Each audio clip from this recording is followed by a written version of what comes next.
Hello bachcho, let's see this question. Find the value of lambda for which the given system of equation lambda x plus y plus z is equal to 0 minus x plus lambda y plus z is equal to 0 minus x minus y plus lambda z is equal to 0 will have a non-zero solution. तो चलिए इस question को मैं solve करती हूँ. की concept apply करूँगी इस क्वेश्चन में.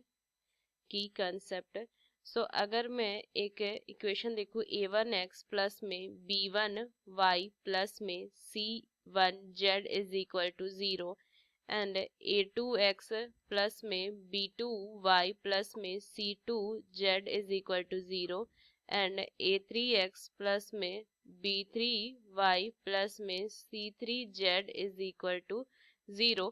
तो इससे एक डिटर्मिनेंट फॉर्म होगा d इज इक्वल टू, मैं इसके ये x y z के कोफिशिएंट लिखूंगी तो क्या हो जाएगा a1 b1 c1 a2 b2 c2 and a3 b3 c3 is equal to 0 होना चाहिए. मतलब कि इस डिटर्मिनेंट का जो वैल्यू है 0 होना चाहिए for non zero solution. For non zero solution.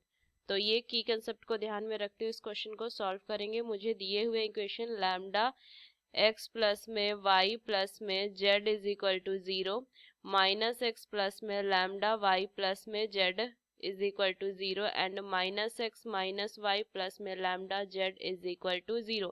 सो इससे अगर मैं डिटर्मिनेंट फॉर्म कर लूँ तो x y z के कोफिशिएंट लैम्डा यहाँ से आ जाएगा 1 1 और इधर आ जाएगा -1 लैम्डा जेड, सॉरी जेड नहीं 1, यहाँ से 1 आ जाएगा. एंड अगेन मैं देखूँ इसके लिए -1 एंड लैम्डा ये लिख सकती हूँ मैं, और इसकी वैल्यू जो होगी वो 0 के इक्वल होगी. तो ये देखिए ये c1 है, c2 है, c3 है, r1 है, r2 है एंड ये r3 है. तो चलिए इसको मैं सॉल्व करूंगी. सो अगर मैं इसको देखूँ तो सबसे पहले मैं इसको ना ओपन करूंगी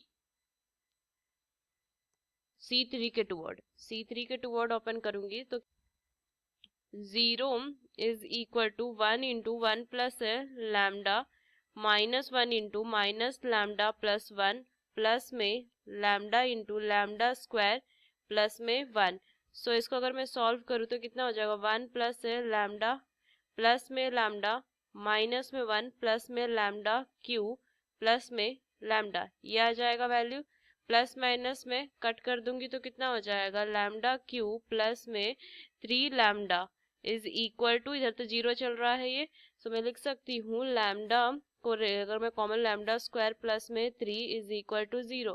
सो यहाँ से लैम्डा की वैल्यू 0 आ जाएगी. सो मुझे लैम्डा की वैल्यू ही फाइंड करनी थी. So lambda is equal to 0. So using these key concept we solve this question. Hope you understood it well. Best of luck. Thank you.